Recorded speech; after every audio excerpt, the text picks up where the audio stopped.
J'accueille Sophie Stala-Bourdillon qui vient de Southampton et qui est professeure d'information, technologie, droit et data gouvernance à l'université de Southampton, mais qui travaille aussi chez Immuta. Peut-être que tu pourras nous dire un mot sur Immuta pour expliquer de quoi il s'agit. Et qui va nous parler des data trusts au Royaume-Uni. Et donc, je ne sais absolument pas ce que c'est. Donc, je suis très curieux, je pense, comme vous. Et je lui passe sans attendre la parole. Et je vais afficher sa présentation. Merci beaucoup, Nicolas. Comme Nicolas l'a mentionné, je travaille au Royaume-Uni, en Angleterre. Je viens de Marseille. C'est pour ça que je suis revenue vous voir. Je suis exilée depuis maintenant 9 ans. Et depuis l'année dernière, j'ai décidé de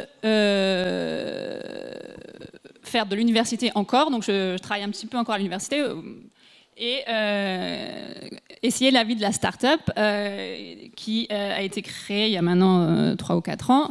Je l'ai joint après pour développer une solution de gouvernance de la donnée qui aide à faciliter le respect aux règlements qui touchent les données comme le RGDP. Et donc maintenant, j'ai une approche bien plus pratique de la matière. Et je vais faire écho à ce qu'Hélène a dit.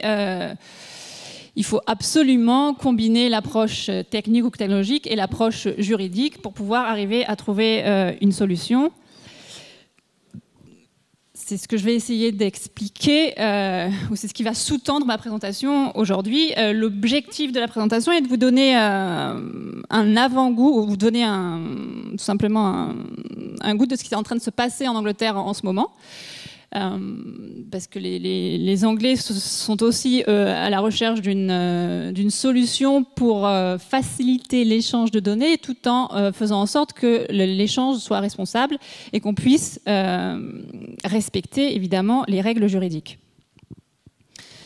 Donc mon sujet, c'est la patrimonialisation par la création de data trusts au Royaume-Uni. Et je vais commencer par quelques mots de définition.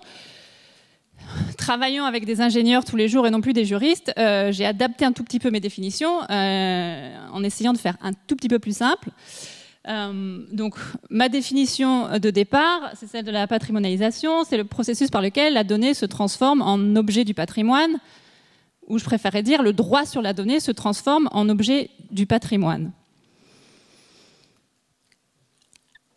Cela étant dit, acquérir ou détenir des droits relatifs à la donnée n'a de sens que si la donnée est exploitée ou si elle est exploitable. Pourquoi la donnée, ce n'est pas exactement comme une œuvre d'art ou une peinture. On ne peut pas trop l'accrocher à son mur. On ne retire pas la même satisfaction. Donc ça ne marche pas. Donc la véritable question, c'est comment exploiter la donnée ? Ou comment être sûr que la donnée soit exploitable?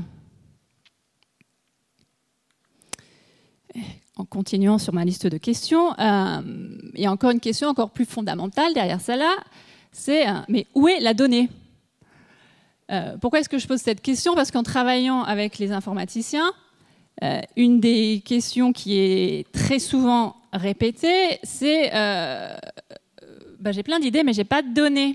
Où je n'ai pas les données dont j'ai actuellement besoin.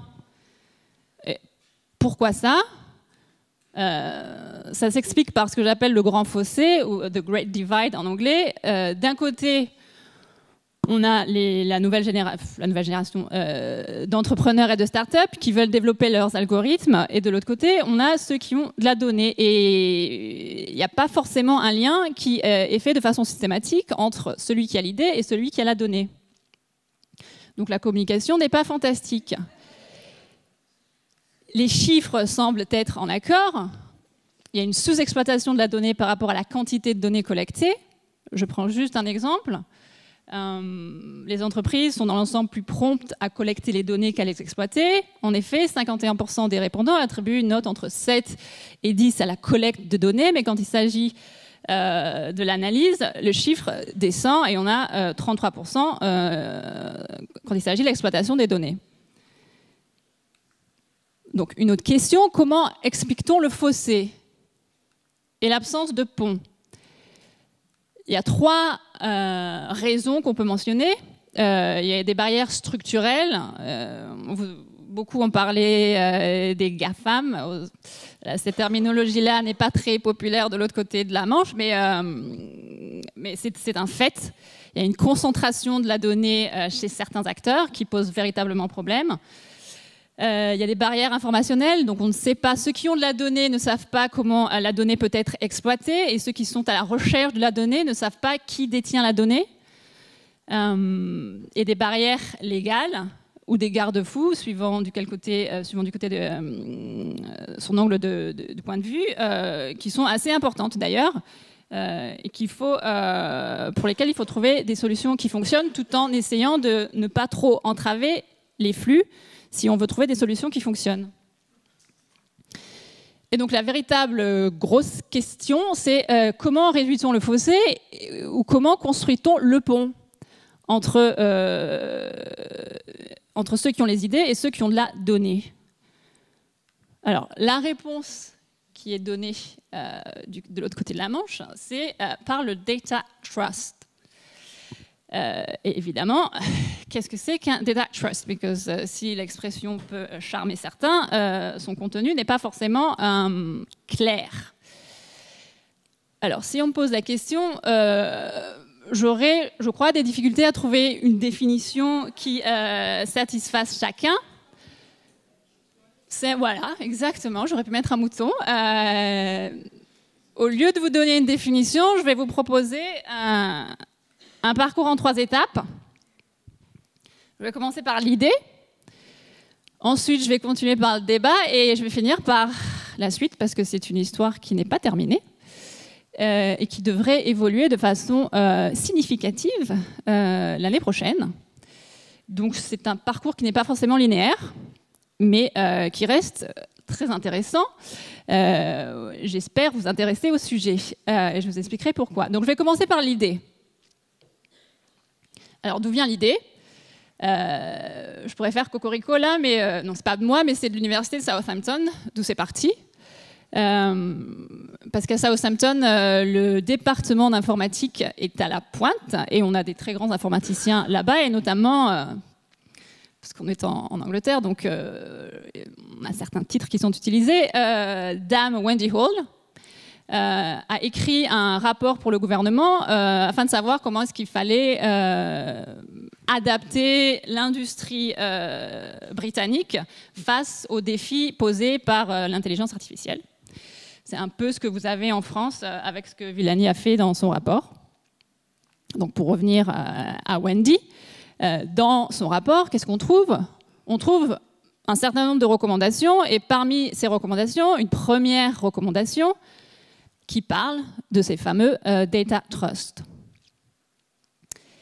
Et donc c'est la première recommandation, donc c'est a priori la recommandation la plus importante. To facilitate the sharing of data between organizations holding data and organizations looking to use data to develop AI, government and industry. Donc c'est quelque chose qui est pour le gouvernement et c'est quelque chose qui est pour l'industrie. Should deliver a program to develop data trust. L'idée derrière ça, c'est de créer, je vais dire, un cadre pour faciliter l'échange de données et donc l'exploitation de données. Avec cette recommandation, je ne sais toujours pas ce que c'est que le Data Trust. Et en fait, Wendy, elle ne sait pas vraiment. Mais c'est pas grave. C'est pas grave du tout. En vérité, elle sait ce qu'elle veut au final. Elle ne sait pas forcément comment est-ce qu'elle va y arriver. Elle laisse donc la porte ouverte aux autres membres de l'équipe pour trouver la solution. Elle fait un tout petit peu plus seulement. Hein. Qui aime bien châtie bien. Dans le rapport, il y a un départ de définition. Donc on apprend, en lisant cette définition, que ces trusts ne sont pas des entités légales, forcément. D'accord ? Qu'il s'agit de créer un cadre qui puisse être répété et qui puisse permettre aux parties de respecter leurs obligations. Et au final, l'objectif, c'est d'avoir un usage de la donnée, une exploitation de la donnée qui soit juste, sûr et équitable. Un grand programme. Si on s'arrête 2 minutes sur l'idée de data trust, cependant, et on commence par le dernier mot, trust, est-ce qu'on connaît ça? Oui, dans les pays anglo-saxons du moins. Un petit peu en France aussi, c'est un arrangement par lequel une personne, le settler, transfère des actifs au trust et confère la gestion de ses biens à un ou plusieurs trustees qui vont gérer les biens pour le compte d'un ou des bénéficiaires.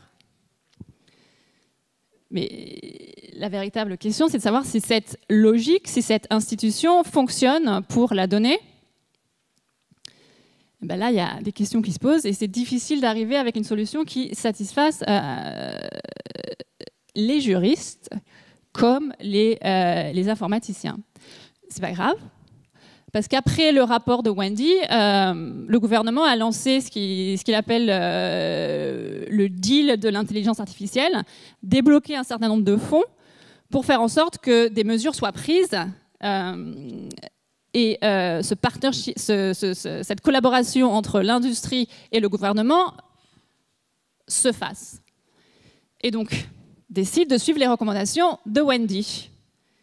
Et parmi ces recommandations, comme j'ai dit, c'est l'idée de travailler avec l'industrie pour créer ces data trusts. Et donc, l'Open Data Institute, qui a été créé par des copains de Wendy, a pour mission de développer les premiers prototypes de data trust au Royaume-Uni. Et ils ont donc reçu des fonds et ont travaillé en collaboration avec un certain nombre de cabinets d'avocats pour arriver à cette fin. Et ils ont essayé de de mettre sur pied des pilotes. C'est ce qu'ils ont fait en début d'année. Et notamment 3 pilotes dans des secteurs différents. Et leur définition de travail, c'est la suivante, elle est un petit peu différente de celle que vous trouvez dans le rapport de Wendy. Une structure légale qui a pour fondation un rôle bien spécifique. C'est celui de, j'ose pas trop le traduire en français parce que j'ai pas trouvé un mot très approprié pour ce faire, independent steward. C'est, je dirais, un peu inspiré du DPO, mais ça va au-delà. Plus de 18 mois après, on est toujours à la recherche de ces data trusts. On ne les a toujours pas vus. Ce qui m'amène à mon deuxième point, le débat. Pourquoi est-ce que ça prend tout ce temps pour créer ces data trusts? Et quel est le vrai problème? Alors, quel est le problème qu'on cherche à résoudre? Donc, on veut faciliter le partage de données entre plusieurs acteurs, tout en encourageant ou en forçant une utilisation responsable des données, respectueuse de la loi, et y compris des droits fondamentaux, ce qui va au-delà du droit de la protection des données personnelles. Troisième point seulement aussi, ce qui est très important, et en faisant en sorte que toute une gamme d'acteurs ait un intérêt à participer à cet échange. C'est le fameux mot de l'incentive. On veut faire en sorte que ça ait un sens pour les membres de l'industrie de faire partie de cette solution. Et on embauche une équipe de 16 avocats pour ce faire. Et donc on a un beau rapport qui a été produit pour l'ODI. Qu'est-ce qui nous dit ce rapport? Trust law, le droit du trust, le droit anglais, il faut souligner, parce qu'en vérité, suivant la juridiction dans laquelle vous vous situez, le droit varie évidemment, n'est pas une structure appropriée pour ce type d'échange de données et donc d'exploitation de la donnée. D'autres structures sont possibles. Créer d'autres types d'entités légales ou utiliser le contrat. Quand c'est très compliqué, quand c'est vraiment très compliqué, il est possible que le contrat ne marche pas. Et voilà. On reste un petit peu sur sa faim. En vérité, l'ODI n'est pas complètement sûr de la marche à suivre. Et donc la proposition, c'est de construire un prototype. Et donc, ce qui m'amène à la suite. Où se cache le prototype? Ben, je ne l'ai pas encore, je ne peux pas vous le montrer. Quels sont les défis à résoudre? On en a parlé ce matin, ceux qui donnent mal à la tête, même si on tente de minimiser ces mal de tête. La base légale, difficile de vérifier tant qu'on n'a pas exactement tout répondu à toutes les questions que Pierre posait. Qui est le responsable de traitement? Quelle finalité? Évidemment, il faut aller au-delà de la protection des données personnelles. Il faut s'intéresser à la propriété intellectuelle et aux obligations de confidentialité. Conclusion. Les Britanniques, l'incertitude, ça ne leur fait pas peur. Donc même ils partent avec un concept, ils n'ont pas une définition claire. Pour déterminer comment on doit faire les choses, ils décident de se lancer dans le prototype. C'est ce qu'on appelle le pragmatisme. Vous en saurez plus cependant l'année prochaine, c'est sûr. Si vous ne le saviez pas encore, 2020 sera l'année du Data Trust au Royaume-Uni.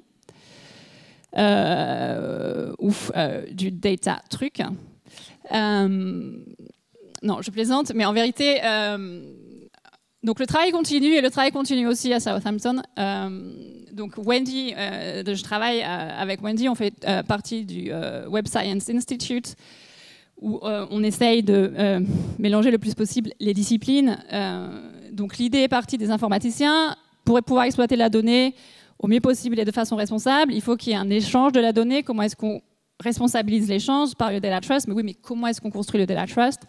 Donc on est en train de travailler dessus à Southampton aussi, et en partenariat aussi avec la ville, qui s'intéresse, qui est très tentée de développer une Smart City. Et donc, je ne peux pas en dire plus exactement, mais on a peut-être trouvé un terme un peu plus adapté que le Data Trust, et ça devrait peut-être sortir juste avant la fin de l'année ou en début d'année prochaine. Un terme que même les Français connaissent. Et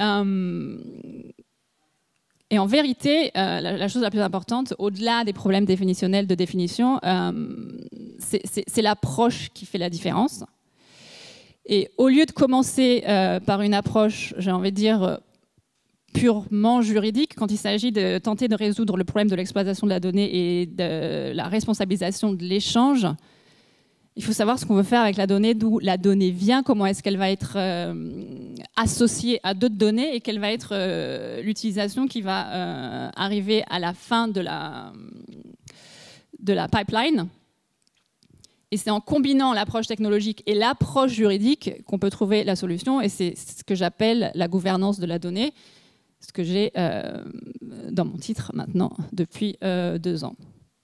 Donc c'est une histoire qui n'a pas de fin et qui sera continuée de façon très proche. Merci.